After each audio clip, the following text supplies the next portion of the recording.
अस्सलामु अलैकुम वरहमतुल्लाहि वबरकातुहू। नाज़रीन, हम सब जानते हैं कि आजकल लोग ऑक्सीजन के लिए कितने परेशान हैं। हर तरफ लोग सिर्फ इसी की कमी की वजह से यानी ऑक्सीजन की कमी की वजह से मौत और ज़िंदगी के दरमियान तड़प रहे हैं।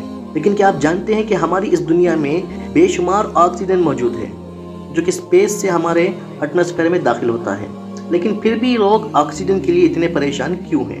क्या हमारी इस ज़मीन से, हमारी धरती से ऑक्सीजन ख़त्म हो रहा है? क्या स्पेस से हमारे एटमॉस्फेयर में ऑक्सीजन आना बंद हो गया है? अगर नहीं हो रहा तो इस ऑक्सीजन की, मैन मेड ऑक्सीजन की इतनी ज़्यादा ज़रूरत क्यों पड़ रही है? और ये ऑक्सीजन बनता कैसे है? इसमें कितनी मेहनत लगती है, कितना पैसा खर्च होता है? ये तमाम के तमाम सवालों के जवाबात इंशाल्लाह हम इस वीडियो में आपको देने की कोशिश करेंगे। तो वीडियो को आखिर तक ज़रूर देखते रहें। वीडियो पसंद आने की सूरत में लाइक ज़रूर करें। मैं हूं मोहम्मद अनवर खान बिन अहमद खान हासन से, आप देख रहे हैं अहले दिल वीडियो वर्ल्ड।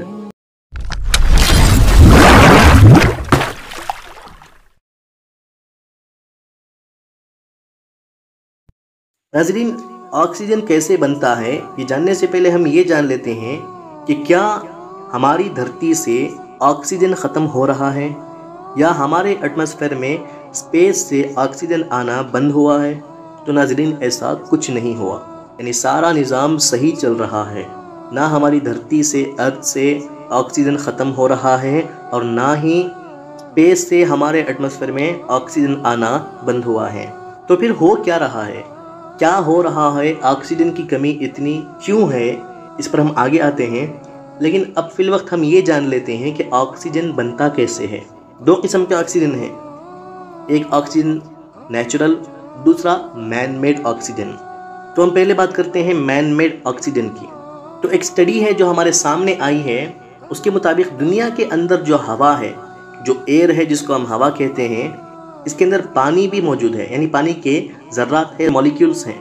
लेकिन अगर कोई इस हवा से ऑक्सीजन को एक्सट्रैक्ट करना चाहे, यानी अगर किसी से कहा जाए कि हमें इस हवा से प्योर ऑक्सीजन निकाल कर दो, तो इसके लिए क्रायोजेनिक डिस्टिलेशन नाम का एक प्लांट लगता है, जिसके अंदर सबसे पहले हवा से डस्ट को अलग किया जाता है। एक फ़िल्टर लगता है जिसके ज़रिए ये गर्द गुबार, धूल, मिट्टी, इसको हवा से अलग कर दिया जाता है और एग्जैक्टली हवा यानी प्योर हवा आगे वाले चेंबर में जाती है। वहाँ पर उस प्योर हवा को बहुत ज़्यादा ठंडा किया जाता है।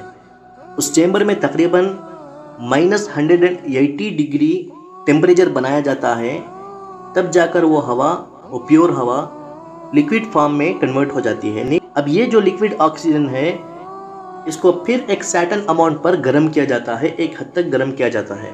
फिर इसके बाद होता है क्रायोजेनिक सेपरेशन प्रोसेस, यानी इस प्लांट का सबसे आखिरी और फाइनल प्रोसेस, जो कि बहुत अहम है। और ये क्रायोजेनिक सेपरेशन प्रोसेस होने के लिए बहुत हेवी और सुप्रीम लेवल के ज़बरदस्त कंप्यूटर्स, मशीन और प्लांट्स की ज़रूरत होती है, जो कि ज़ाहिर है करोड़ों की कीमत के होते हैं। तो इस फाइनल प्रोसेस के बाद, क्रायोजेनिक सेपरेशन प्रोसेस के बाद होता क्या है, उस लिक्विड ऑक्सीजन से प्योर ऑक्सीजन अलग हो जाती है और कार्बन डाइऑक्साइड अलग हो जाती है। तो नाज़रीन, क्या आप समझ रहे हैं? यानी उस हवा से जिसमें हम सांस ले रहे हैं, उससे प्योर ऑक्सीजन को निकालने के लिए और कार्बन डाइऑक्साइड को अलग करने के लिए करोड़ों रुपए के प्लांट्स लगते हैं। इतनी सारी मेहनत होती है, तब जाकर ये मैन मेड प्योर ऑक्सीजन बनता है। लेकिन आगे अब गौर करें कि अल्लाह का निज़ाम, अल्लाह की कुदरत, उसकी तख्लीक सुभान अल्लाह क्या शानदार है कि साइंस नेचुरल ऑक्सीजन के बारे में कहता है कि हमारे नाक के जो बाल हैं वो उस फिल्टर का काम करते हैं जो उस प्लांट में सबसे पहले काम कर रहा था, यानी हवा से डस्ट को, मिट्टी को अलग कर रहा था। वही काम हमारे नाक में मौजूद बाल करते हैं। हमारे नाक के बाल डस्ट को, मिट्टी को, धूल को रोक लेते हैं और प्योर हवा, एग्जैक्टली हवा हमारे नाक के और अंदर जाती है। फिर आप गौर कीजिए, हमारे नाक के अंदर हमेशा एक किस्म की तरी यानी भीगा भीगापन हमेशा रहता है। तो ये भीगापन, ये तरी उस हवा को बहुत ज़्यादा ठंडा करती है, बहुत ज़्यादा कूल डाउन करती है। तो तब जाकर ये हवा लिक्विड फॉर्म में तब्दील हो जाती है। और ये लिक्विड ऑक्सीजन जब हमारे फेफड़ों में जाती है, हमारे लंग्स में दाखिल होती है, तो हमारे खून में मौजूद हीमोग्लोबिन, मैं आपको बताऊं कि हीमोग्लोबिन इतनी छोटी चीज़ है, माइक्रोस्कोप के ज़रिए हम हमारे खून में मौजूद आयरन को देख सकते हैं, लेकिन ये हीमोग्लोबिन ऐसी चीज़ है अल्लाह की बनाई हुई जो हमारे खून के अंदर पाई जाती है कि हम इसे माइक्रोस्कोप के ज़रिए भी नहीं देख सकते। तो ये इतनी छोटी चीज़ ये सबसे अहम किरदार निभाती है इंसान के ज़िंदा रहने के लिए। ये हमारे खून में मौजूद हीमोग्लोबिन उस लिक्विड ऑक्सीजन में से प्योर ऑक्सीजन अलग करता है और कार्बन डाइऑक्साइड को अलग करता है। फिर जो हमारे फेफड़ों का रिवर्स प्रोसेस होता है वो कार्बन डाइऑक्साइड को हमारे बॉडी के बाहर फेंक देता है। अल्लाह अकबर कबीरा। आप ज़रा इस प्रोसेस की स्पीड देखिए कि जब से वीडियो शुरू हुई है मैं भी सांस लिए जा रहा हूँ, आप भी वीडियो देखते हुए सांस लिए जा रहे हैं। हर सेकंड में हम कम से कम एक सांस तो ले रहे हैं। तो अब वीडियो तकरीबन 8 या फिर 9 मिनट की बनी है या फिर जितने मिनट की भी बनी है, आप खुद अंदाज़ा लगाइए आपने इतने वक्त में कितने मरतबा सांस लिया। तो यह प्रोसेस कितने मरतबा चला है, इसकी कितनी स्पीड है, सुभान अल्लाह। कि एक सेकंड के अंदर इंसान अगर एक सांस भी ले रहा है तो एक सेकंड के अंदर हमारी नाक डस्ट को रोक रही है, फिर हमारे नाक के अंदर मौजूद तरी उस हवा को ठंडा कर रही है, बहुत ज़्यादा कूल डाउन कर रही है। फिर उस लिक्विड फॉर्म के हमारे लंग्स में जाने के बाद, हमारे फेफड़ों में जाने के बाद, हमारे खून में मौजूद haemoglobin with in a second उसमें से प्योर ऑक्सीजन अलग कर रहा है और कार्बन डाइऑक्साइड अलग करके हमारे फेफड़े उस कार्बन डाइऑक्साइड को एक सेकेंड के अंदर वापस हमारी बॉडी के बाहर भी फेंक रहे हैं। तो एक सेकेंड के अंदर इतना सारा प्रोसेस चल रहा है, सुभान अल्लाह। क्या तख्लीक है मेरे रब की, क्या निज़ाम फिट किया है अल्लाह तबारक व तआला ने हमारे बॉडी के अंदर। एक सेकेंड के अंदर हमारी बॉडी जो काम कर रही है वही काम अगर इंसान करना चाहे तो करोड़ों रुपए के प्लांट्स लगते हैं, घंटों का वक्त लगता है, कई सारे मुलाजिम लगते हैं। लेकिन अल्लाह तबारक व तआला ने ये प्लांट हर पैदा होने वाले बच्चे के अंदर इंस्टॉल कर दिया। फिर वो जब से पैदा होता है तब से लेकर जब वो मरेगा तब तक हमेशा सांस लेता रहेगा। तो नाज़रीन, क्या अब आपको समझ आ रही है कि हमारे पास अल्लाह की दी हुई कितनी अजीम नेमत मौजूद है? क्या अब आप समझ रहे हैं कि नेचुरल ऑक्सीजन में और मैन मेड ऑक्सीजन में क्या फ़र्क है? जब मैं पैदा हुआ तब से सांस ले रहा हूँ, जब तक मैं मरूंगा नहीं तब तक भी सांस लेता रहूँगा। एक सेकंड के लिए भी मेरे अंदर मौजूद ये प्लांट रेस्ट नहीं कर रहा। मैं सो रहा हूँ, जब मैं सोता हूँ तो मुझे अपने आप का होश नहीं होता, लेकिन फिर भी ये मशीन मेरे अंदर काम कर रही है, ये प्लांट मुसलसल चल रहा है। दुनिया में कोई ऐसा प्लांट, कोई ऐसी मशीन मौजूद नहीं है जो विदाउट रेस्ट इतने लंबे टाइम तक काम करती रहे। और हर मशीन में कोई ना कोई ख़राबी आती है, पुर्जे चेंज करने पड़ते हैं, पार्ट्स चेंज करने पड़ते हैं, लेकिन अल्लाह ने हमें ना एक्स्ट्रा नाक दी है, ना एक्स्ट्रा लंग्स दिए हैं और ना एक्स्ट्रा दिमाग दिया है कि मैं सो रहा हूँ तो मेरा एक दिमाग शट डाउन हो गया और दूसरा दिमाग अब इस प्लांट को चला रहा है। ऐसा कोई सिस्टम नहीं। क्या अजीम शाहकार है मेरी अजीम रब की अजीम कुदरत का। हम क्या कहें इसके बारे में सिवाय सुबहान अल्लाह, अल्हम्दुलिल्लाह, अल्लाह अकबर कबीरा के। अल्लाह अकबर कबीरा, अल्हम्दुलिल्लाह कसीरा व सब्बिहूहु बुकरतन व असीला। तो नाज़रीन, अब मैं आपको बताता हूँ कि आजकल ये ऑक्सीजन की इतनी कमी क्यों हो रही है।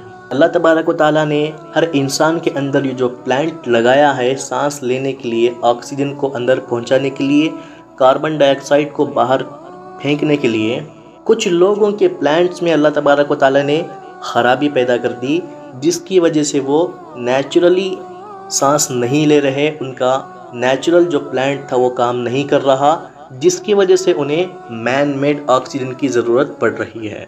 अब आप सब जानते हैं कि ऐसा हो क्यों रहा है।